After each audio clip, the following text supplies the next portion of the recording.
The yellow school bus rumbled down the highway, filled with the excited chatter of 8th graders from Pinewood Middle School. 14-year-old Jake Winters stared out the window, his reflection ghosting against the passing landscape of trees and buildings. Unlike his classmates, who bounced in their seats and tossed paper airplanes, Jake sat quietly, feeling that familiar knot in his stomach. "Hey, daydreamer," said Lily Chen, plopping down beside him. "You look like you're a million miles away." Jake shrugged and forced a smile. "Just thinking about stuff." The truth was, Jake had been feeling strange all morning. It was like an itch inside his head that he couldn't scratch, something he'd experienced a few times before but never understood. His mom called it his worry bug and told him it was just anxiety. His dad said he had an overactive imagination, but Jake knew it was something else, something he couldn't explain. "We're almost at the airport," announced Ms. Rivera, their science teacher, standing at the front of the bus. "Remember, this is a working airport, not a playground. Stay with your assigned groups and don't touch anything without permission." The Westfield Regional Airport wasn't exactly impressive, just a small passenger terminal, a couple of hangars and a runway for private planes and the occasional commercial flight. But for the students' careers in transportation field trip, it was perfect. As the bus pulled into the visitor parking area, Jake's uneasiness grew stronger. His palms began to sweat, and the knot in his stomach tightened. "You okay?" Lily asked, noticing his pale face. "You look like you might throw up." "I'm fine," Jake mumbled, wiping his hands on his jeans as they filed off the bus. Ms. Rivera divided them into groups of 6, each assigned to a different airport employee who would show them around.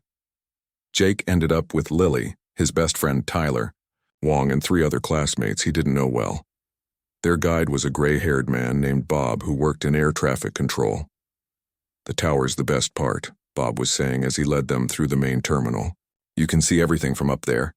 Planes taking off, landing, taxiing, it's like watching a dance." Jake tried to focus on Bob's words, but the strange feeling was getting worse. His head throbbed with pressure, like it might split open. As they passed the small VIP lounge, Jake suddenly stopped walking. Through the glass walls, he saw a man in an expensive suit talking on a phone, surrounded by people in dark clothing who looked important. A sleek black car waited on the tarmac outside, and beyond it sat a gleaming white private jet with the words, "Reed Innovations," painted on the side. "That's Alexander Reed," whispered Tyler, noticing Jake's stare. "The tech guy. My dad says he's worth billions." Jake had heard of Reed. Everyone had. Everyone. The man had invented some kind of revolutionary computer chip and built a tech empire. He appeared on magazine covers and TV shows, talking about changing the world through technology. But Jake wasn't interested in Reed's fame or money. Something else had caught his attention, something only he could see. As Reed gathered his things and prepared to leave the lounge, Jake saw a flash of images in his mind. Hands working in darkness, unscrewing panels inside a plane, cutting wires, replacing parts. Then fire, an explosion in midair, twisted metal falling from the sky. The vision was so vivid that Jake gasped aloud, drawing concerned looks from his classmates. "Jake?" Lily's voice sounded far away. "What's wrong?" Jake couldn't answer. His eyes were fixed on Reed, who was now walking toward the exit that led to the tarmac.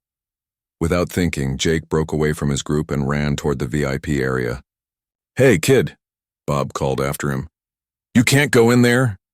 Jake ignored him, pushing past a security guard who reached for his arm. His heart pounded in his ears as he burst through the door just as Reed was about to step outside. "Stop!" Jake shouted, his voice cracking. "Your plane was sabotaged. Don't fly." The entire room froze. Reed turned slowly, his eyebrows raised in surprise. His security team immediately moved between him and Jake, one man grabbing Jake roughly by the shoulders. "What did you say?" Reed asked, peering around his bodyguard. Jake struggled against the man's grip. "Someone messed with your plane, I saw it. If you fly today, you'll crash." By now, airport security had arrived, and Ms. Rivera was hurrying over, her face flushed with embarrassment. "I am so sorry, Mr. Reed," she said breathlessly. "I don't know what's gotten into him." The boy seems quite upset, Reed said, studying Jake with curious eyes. Perhaps we should— Sir, we need to keep to the schedule, interrupted a woman holding a tablet. Tokyo won't wait. Reed hesitated, glancing from Jake to his plane outside. Yes, of course, he finally said. Security has checked everything thoroughly, I'm sure. As Reed turned to leave, Jake called out once more. Please, check the left. Engine, and the fuel line. Someone cut the wires. But Reed was already walking away, though Jake noticed his steps were slower, his shoulders tense. The security guard released Jake into Ms. Rivera's custody, and the teacher led him firmly back to the group, where his classmates stared with wide eyes and open mouths. What were you thinking? Ms. Rivera hissed. Do you have any idea how serious this is? Breaking security protocols, harassing a private citizen. I wasn't harassing him, Jake protested. I was trying to save him. That's enough, Jake, Ms. Rivera snapped. Wait on the bus. I'm calling your parents. As Jake trudged back to the bus under the escort of a security officer, he watched Reed's plane through the terminal windows. The Millionaire was boarding now, casting one last glance toward the terminal before disappearing inside the aircraft. Jake slumped in his seat, tears of frustration burning his eyes. Why wouldn't anyone listen? How could he explain something he didn't understand himself? The rest of the field trip went on without him. Jake sat alone on the bus, ignoring the occasional curious face that appeared in the window. After what felt like hours, Ms. Rivera returned with his classmates. Your mom's coming to pick you up, she told him coldly. The principal wants to see you first thing tomorrow morning. The ride back to school was torture. Some kids whispered and pointed. Others laughed outright. Lily tried to catch his eye sympathetically, but Jake kept his gaze fixed on his shoes. When his mom's old blue sedan pulled up outside the school office, Jake could tell from her face that she'd heard everything. Get in, she said quietly when he approached. She waited until they were driving home before speaking again. Want to tell me what happened? You won't believe me, Jake muttered. His mom sighed. Try me. So Jake told her about the strange feeling he'd had all morning, the vision of someone tampering with the plane, the certainty that Alexander Reed was in danger. Jake, his mom said gently when he finished, honey, you can't just make accusations like that, especially not about someone like Alexander Reed. Do you know how much trouble you could be in? I didn't make it up, Jake insisted. I saw it. Just like I saw Mr. Peterson fall off his ladder before it happened, remember? Or when I knew Grandpa was going to have a heart attack before the doctors did. His mom's knuckles whitened on the steering wheel. Those incidents had become family stories that nobody talked about anymore. Coincidences, they called them, or lucky guesses. This isn't like that, she said firmly. This is serious. You disrupted an airport. You accosted a famous person. Your principal might suspend you. When they got home, Jake's dad was already there, pacing the living room. His face darkened when Jake walked in. What were you thinking, son? He demanded. Jake didn't answer. What was the point? They'd never understand. Go to your room, his dad finally said.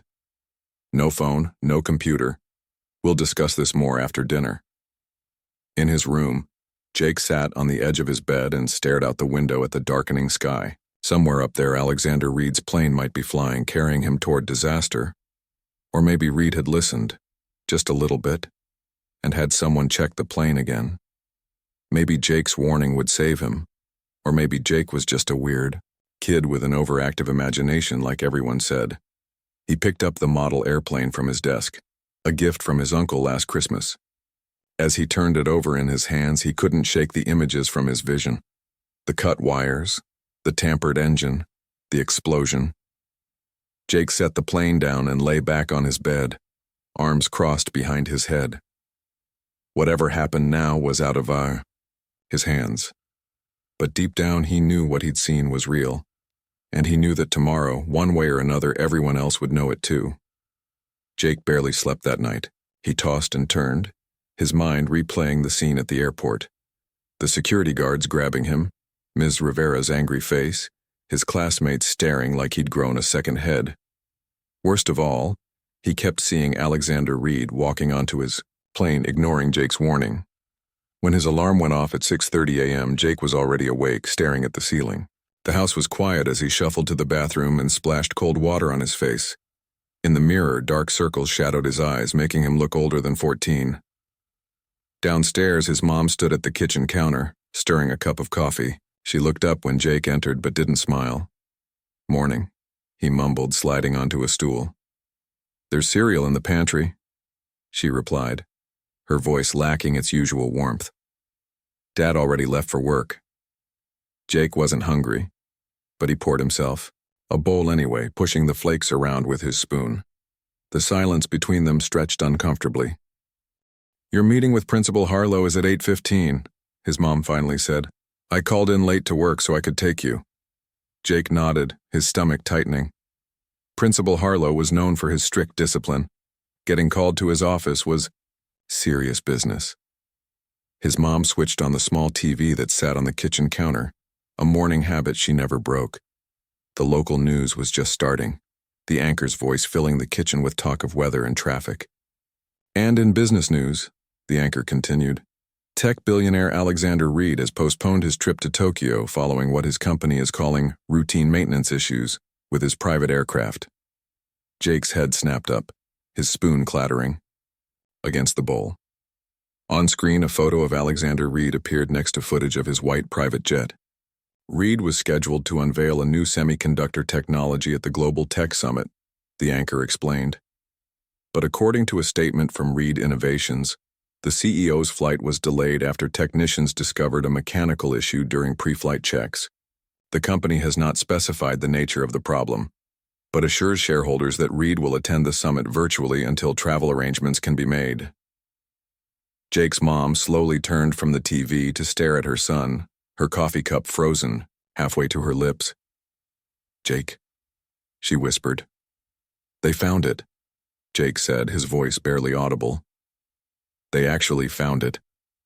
The phone rang, startling them both. His mom answered it, her eyes never leaving Jake's face. "Yes, he's right here," she said into the receiver. "Who's calling, please?" Her eyebrows shot up. "I see. Just a moment." She held out the phone to Jake, her hand trembling slightly. "It's Ms. Rivera." Jake took the phone, bracing himself for more trouble. "Hello? Jake, it's Ms. Rivera. Have you seen the news this morning?" "Yeah," he replied cautiously. "About Mr. Reed's plane." There was a pause on the other end. "The school just got a call from Reed Innovations. Apparently, during their inspection, they found," she lowered her voice, "they found evidence of tampering with the aircraft. Cut wires in the left engine. Exactly where you said." Jake's legs felt suddenly weak. He sank back onto the stool.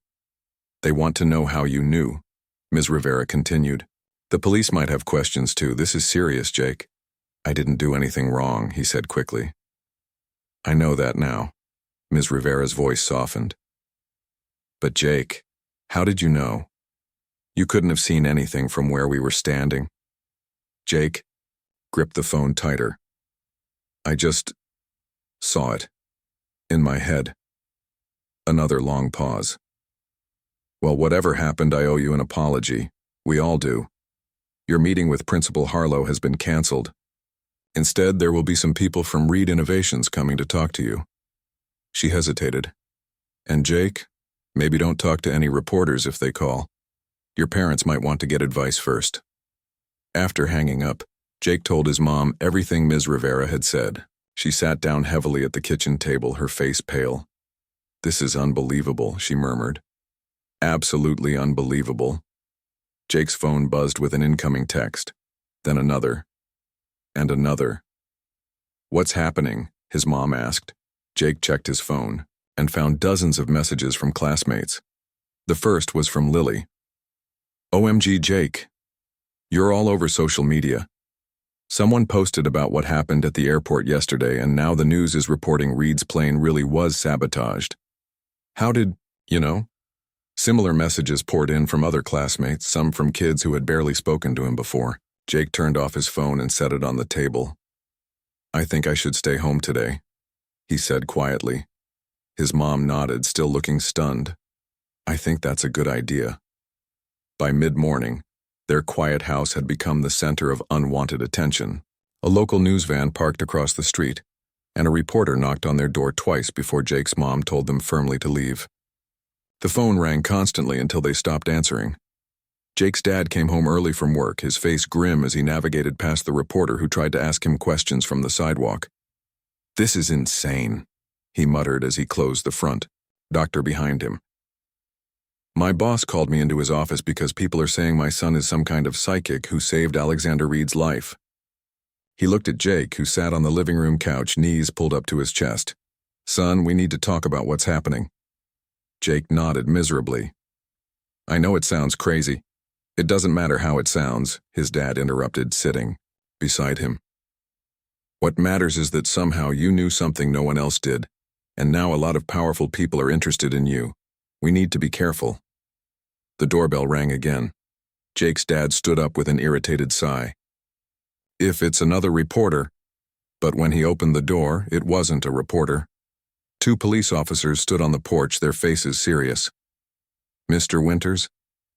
"I'm Officer Diaz, and this is Officer Chen. We'd like to speak with your son about the incident at Westfield Airport yesterday."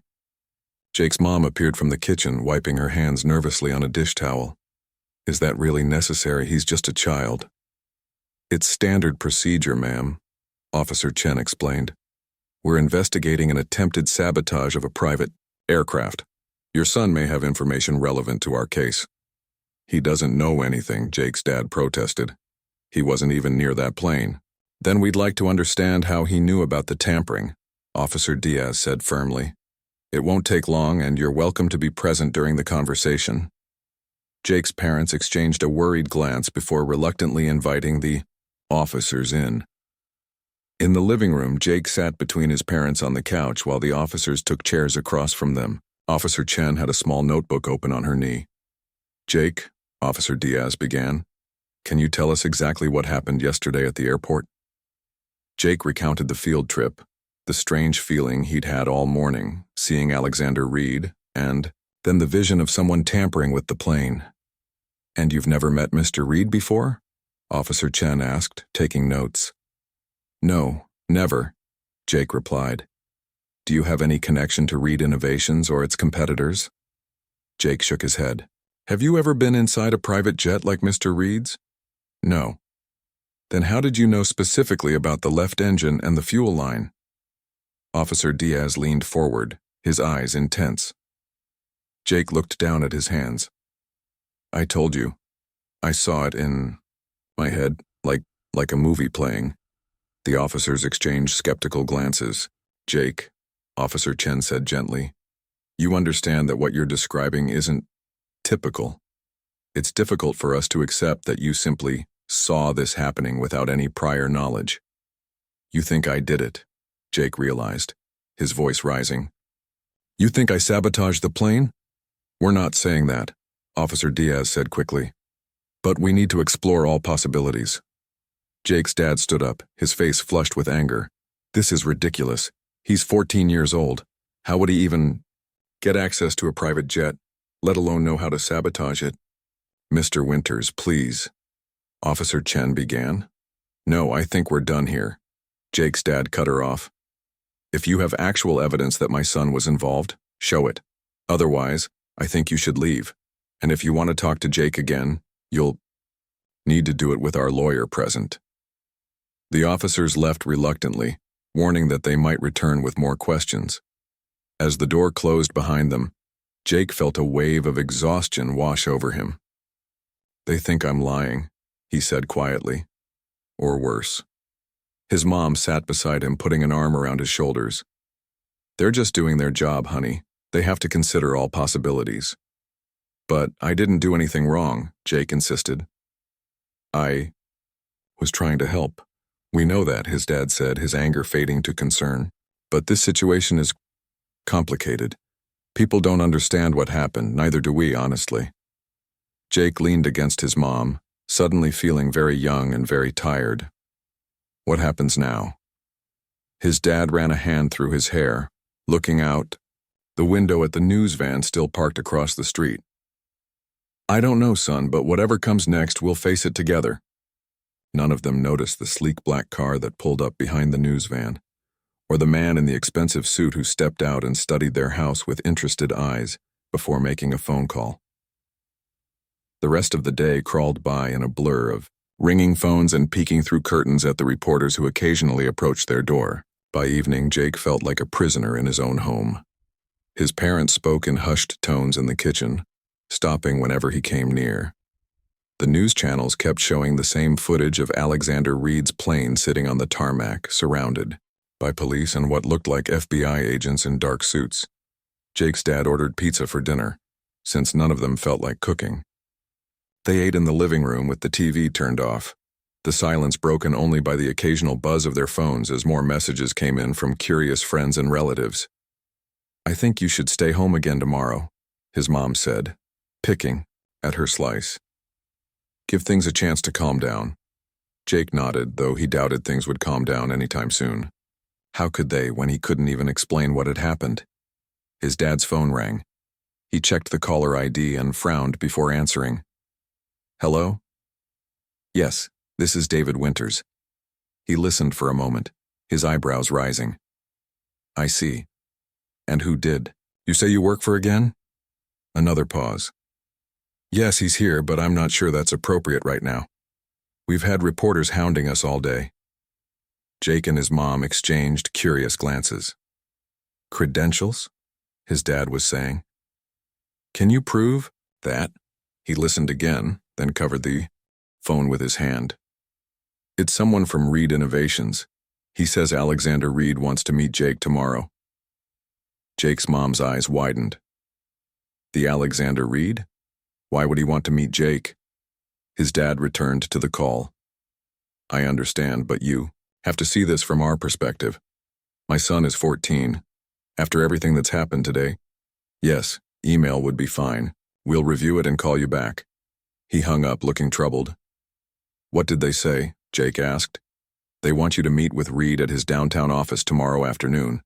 The man I spoke to," he called himself Mr. Daniels, "says Reed is grateful for what you did and wants to thank you personally." His dad ran a hand through his hair.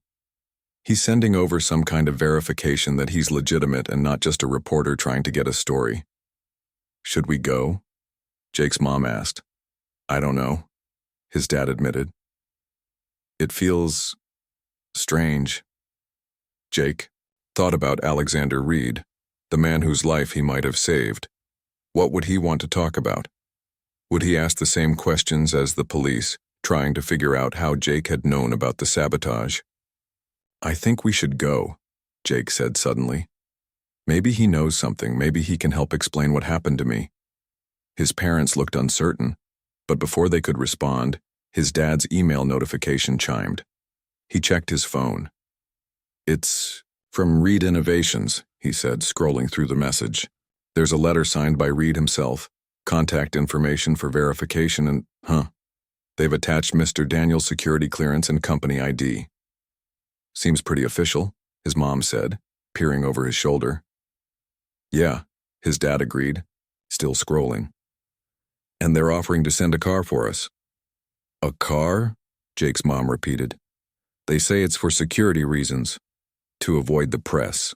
They debated the offer for nearly an hour, calling the phone numbers provided to verify they really were speaking to Reed Innovations employees. Finally, after making sure the meeting would be at Reed's official downtown office building with both of them accompanying Jake, his parents agreed. "The car will be here at 2 p.m. tomorrow," his dad announced after making the final call. "We'll meet with Reed for no more than 1 hour, and then they'll bring us straight home." That night, Jake lay in bed staring at his ceiling fan, watching.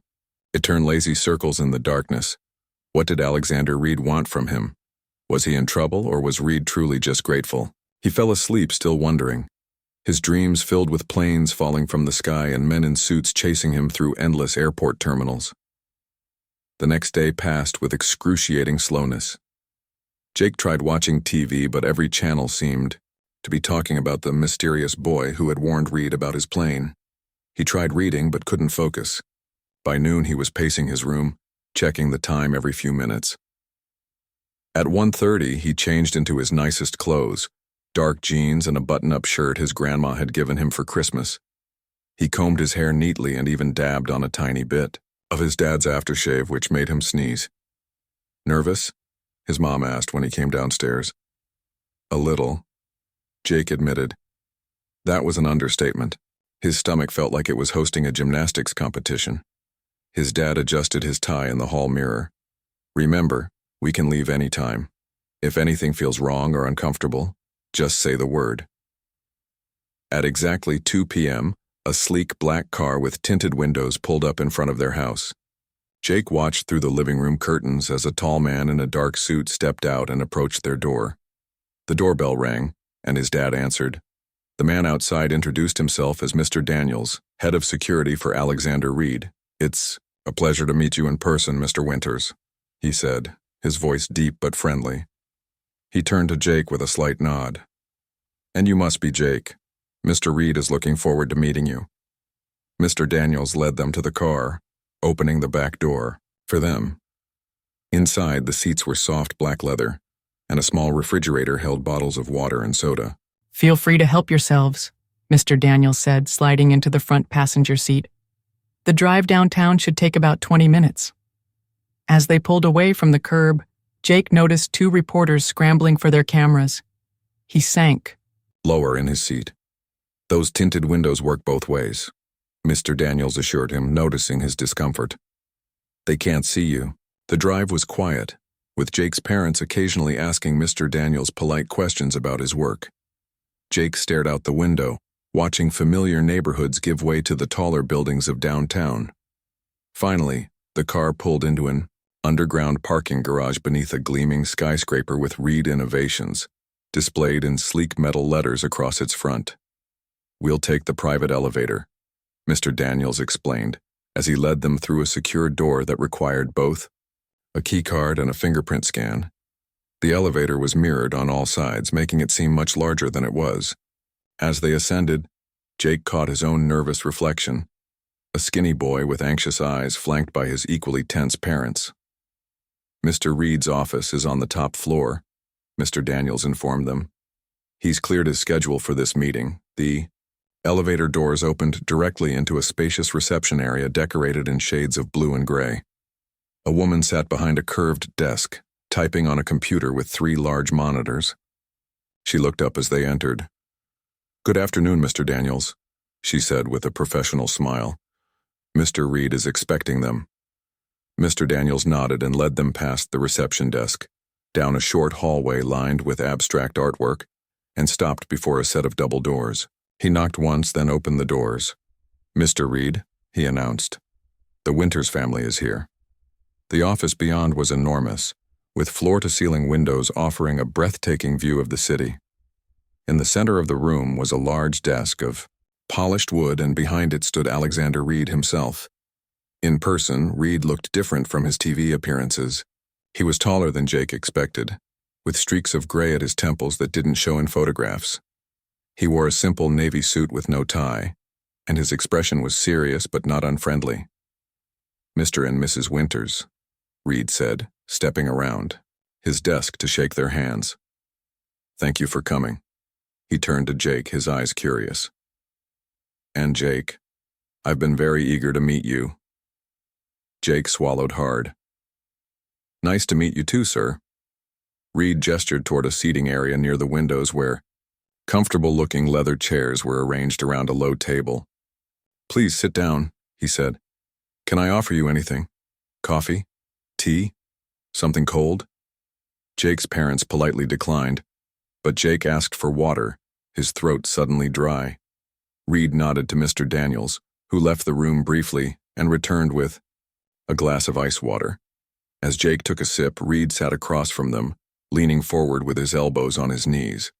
"I imagine you're wondering why I wanted to meet you," he said directly. Jake's dad nodded. "It's been an unusual couple of days." "Indeed it has," Reed agreed. He turned his attention to Jake. "You saved my life. I want to understand how." Jake glanced at his parents, who nodded encouragingly. "I don't really understand it myself," he began hesitantly. "I just saw it happening. Like a movie in my head." "You had a vision," Reed suggested.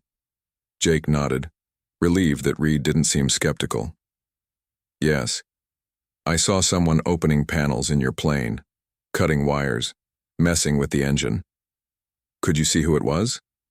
Reed asked. Jake shook his head. No. Just hands working in the dark. Reed leaned back, studying Jake thoughtfully.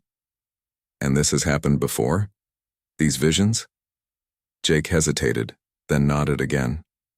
A few times. Nothing this big, though. Reed turned to Jake's parents.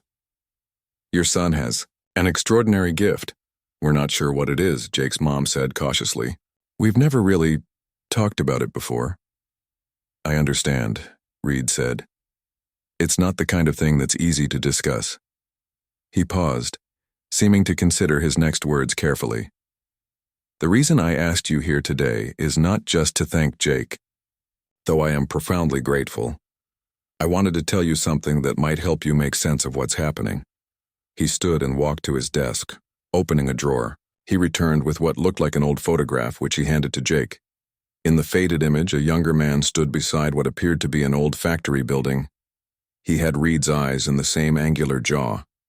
That's my father, Reed explained. Harold Reed.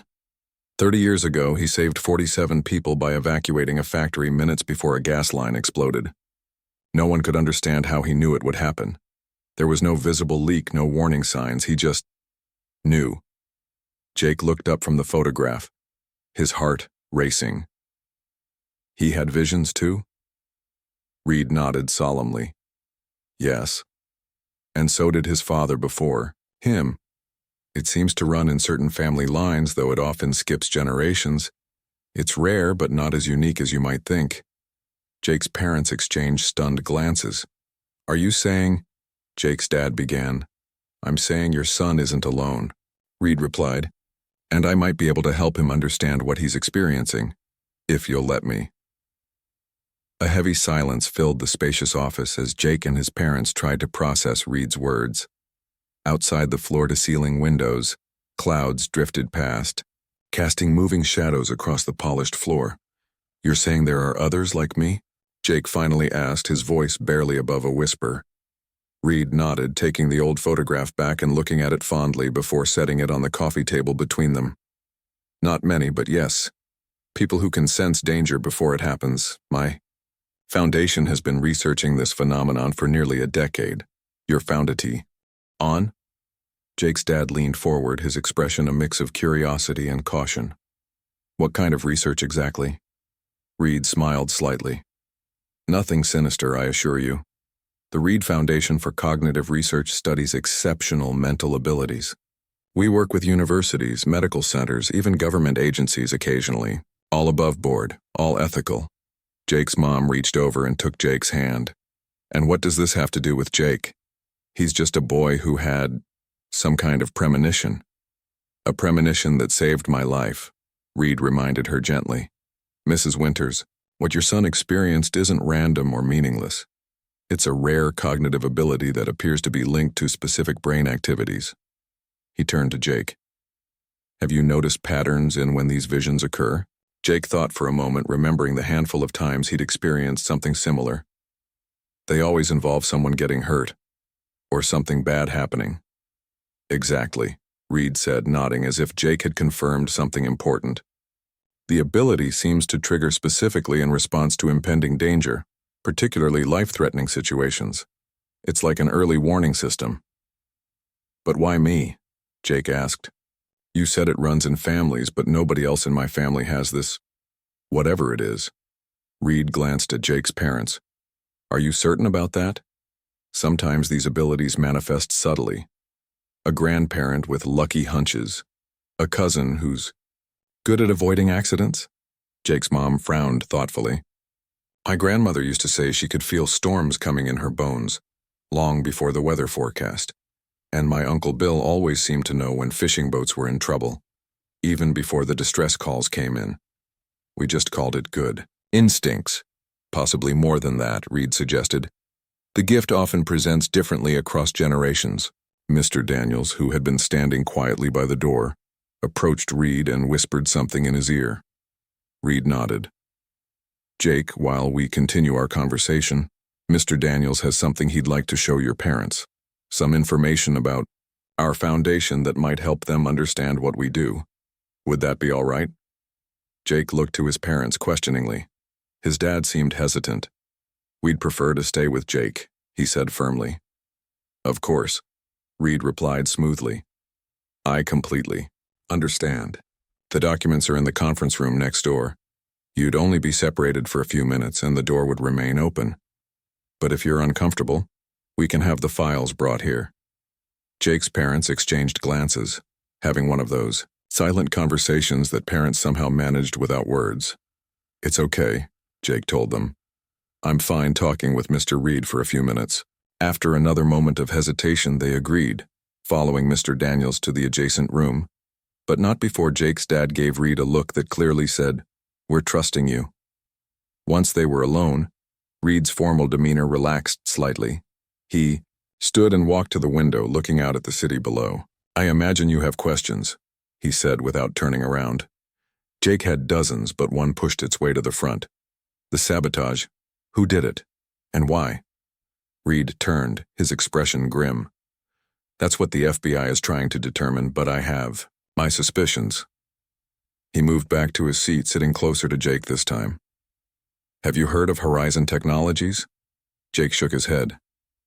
They're my company's main competitor.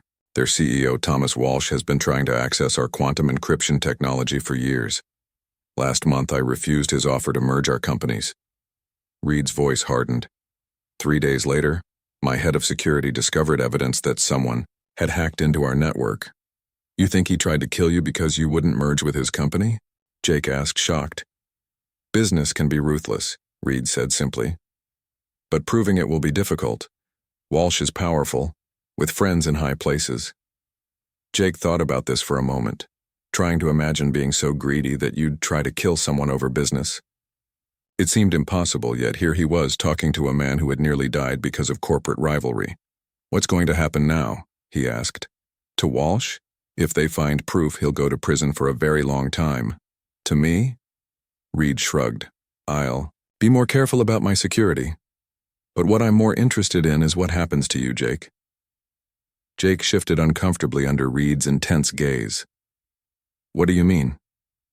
Your gift is extraordinary. With training, you could learn to control it, maybe even call upon it when needed.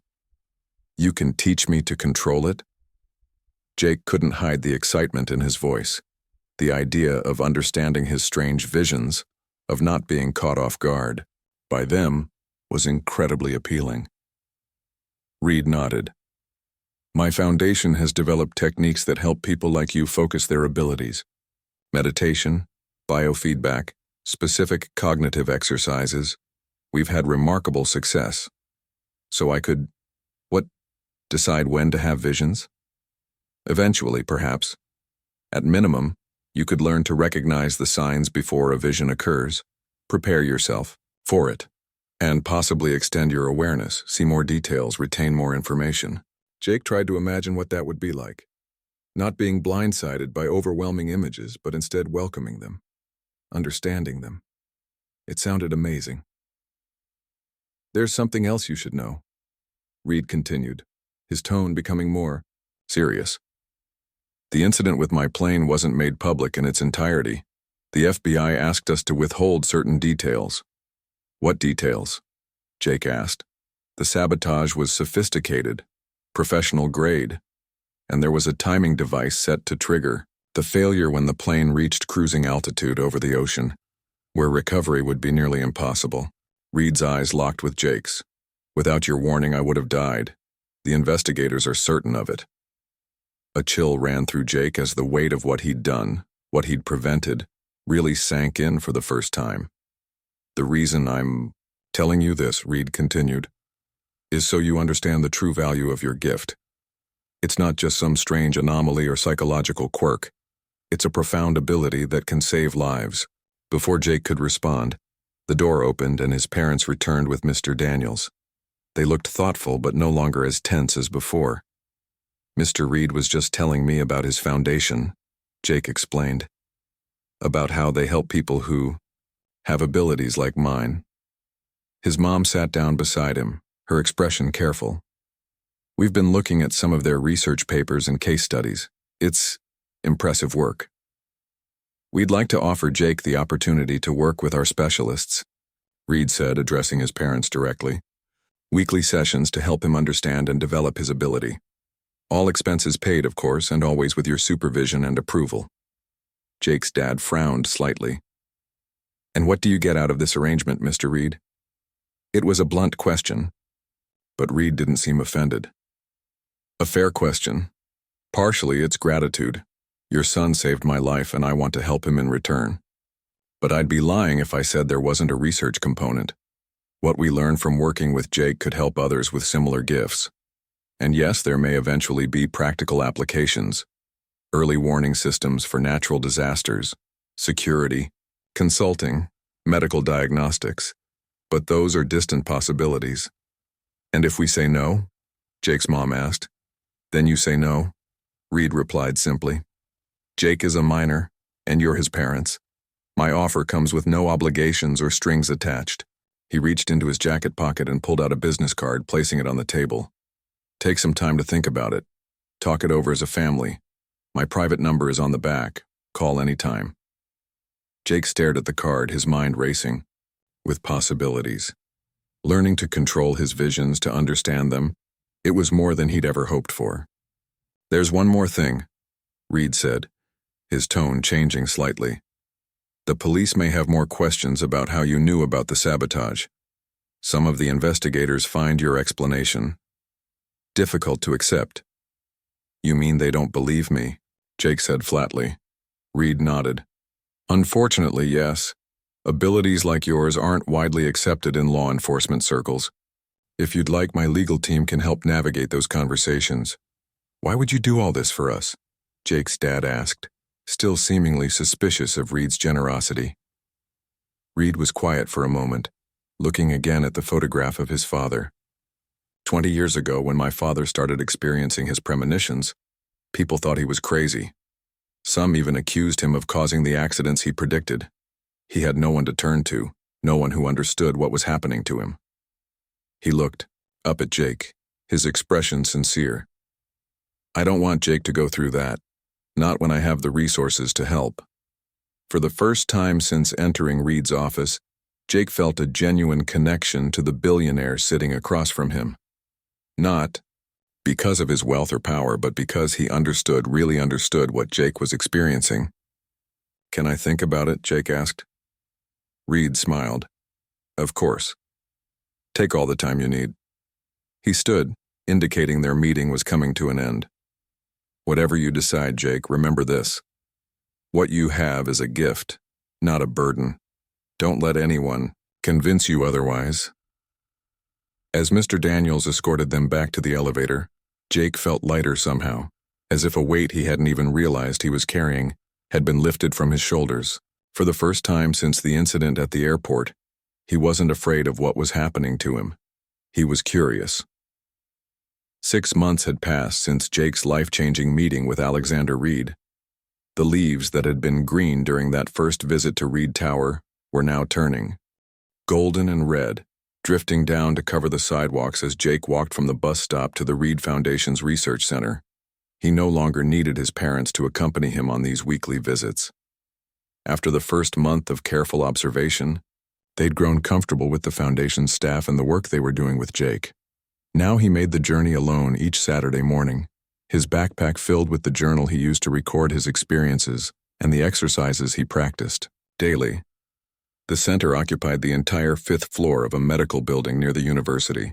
Unlike Reed's flashy corporate headquarters, the Foundation kept a low profile, just a simple plaque beside the elevator that read, "Reed Foundation for Cognitive Research." Jake liked that. It made what happened inside feel more like science, and less like something from a comic book. He waved to Carlos at the reception desk, who buzzed him through the security door. The familiar hallway stretched before him, lined with peaceful landscape paintings and comfortable seating areas. Classical music played softly from hidden speakers, part of the center's carefully designed atmosphere to help participants feel calm and focused. "Morning, Jake," called Dr. Lin as he passed her office. She was the neurologist who had performed his initial brain scans and still monitored his progress. "How's that meditation practice going?" "Better," Jake replied with a smile. "I made it to 15 minutes yesterday without getting distracted." "Excellent. That's real progress." Jake continued to his usual room at the end of the hall, where Nora was waiting. In her late 60s, with silver hair always pulled back in a neat bun, Nora had been working with people like Jake for most of her career. First as a psychology professor, then as the Foundation's head researcher. She never treated him like a kid or a lab rat, which Jake appreciated more than anything.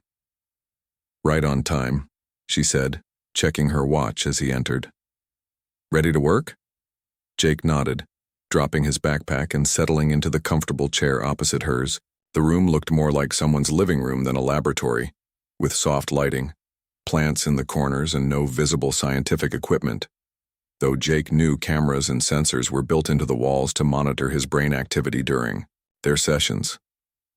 "Any experiences this week?" Nora asked, opening her tablet to take notes. Jake pulled out his journal. "Two small ones. Tuesday after school I got that feeling. You know, the pressure behind my eyes? When I was walking home with my friend Tyler.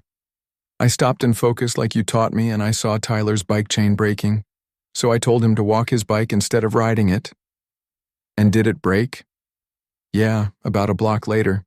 He was pushing it so he didn't fall or anything, just had to carry it home." Nora nodded approvingly. "You controlled the vision without it overwhelming you. That's excellent progress. And the second one?" Jake hesitated, flipping through his journal. "This one was different. I was doing homework Thursday night, and suddenly I knew my mom was going to get a phone call with bad news. But it wasn't like seeing something specific, just a feeling really strong." "Did it happen?" "Yeah. My grandma fell and broke her wrist. Nothing super serious, but Mom had to drive up to help her." Jake looked up from his journal. "It wasn't as clear as usual. Is that normal?" "Every ability manifests differently," Nora explained. "Some people get detailed visual information, others just strong impressions or feelings. Your gift seems to be evolving, becoming more varied in how it presents. That's actually a good sign. It means you're connecting with it on more levels." They spent the next hour practicing exercises designed to help Jake recognize the early signals of an incoming vision and maintain awareness during one. The techniques were a blend of meditation, visualization, and what Nora called cognitive anchoring, using specific mental images to stay grounded when the overwhelming sensory input of a premonition began. "I think you're ready to try something new today," Nora said as their regular session was winding down. "Mr. Reed asked if you'd be comfortable meeting with him to demonstrate your progress." Jake sat up straighter. "He's here? Today?" "In the conference room. But only if you feel ready. There's no pressure." In the 6 months since their first meeting, Jake had only seen Alexander Reed twice, brief visits where the billionaire stopped by to check on the Foundation's work and say hello. Despite funding Jake's training, Reed had kept his distance, letting the professionals handle the day-to-day work. Jake appreciated that he wasn't treated like some kind of sideshow attraction, but he also felt a connection to Reed that went beyond their unusual first encounter. "I'd like to see him," Jake decided.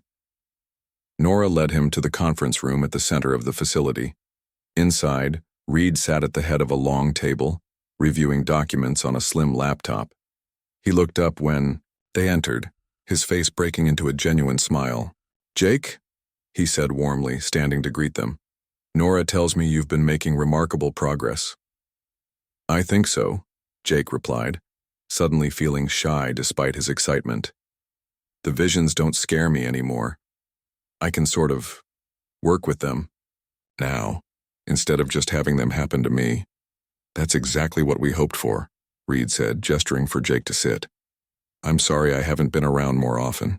The sabotage investigation has been complicated." Jake had followed the case in the news. Thomas Walsh, the CEO of Horizon Technologies, had been questioned by the FBI but released due to lack of evidence.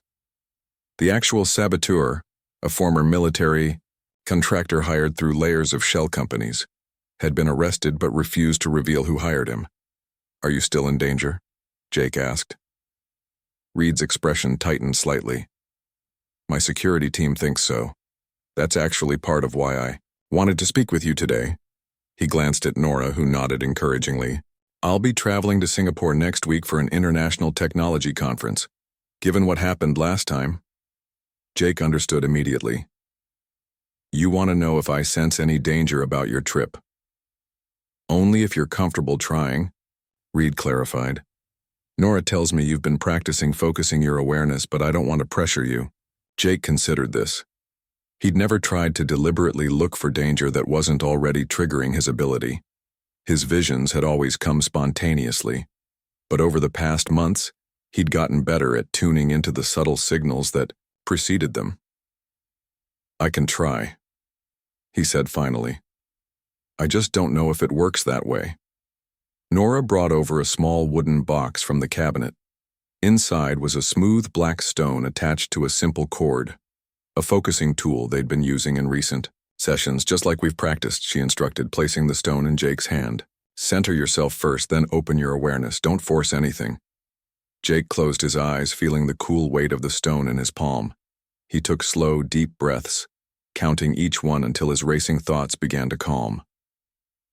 Following the techniques Nora had taught him, he built a mental image of a still pond, then imagined dropping a pebble with Reed's name into its center, watching the ripples spread outward. For several minutes, nothing happened. Jake continued breathing steadily, keeping the image of the pond in his mind. Then, just as he was about to give up, he felt it, the familiar pressure building behind his eyes, the slight ringing in his ears that signaled a vision approaching.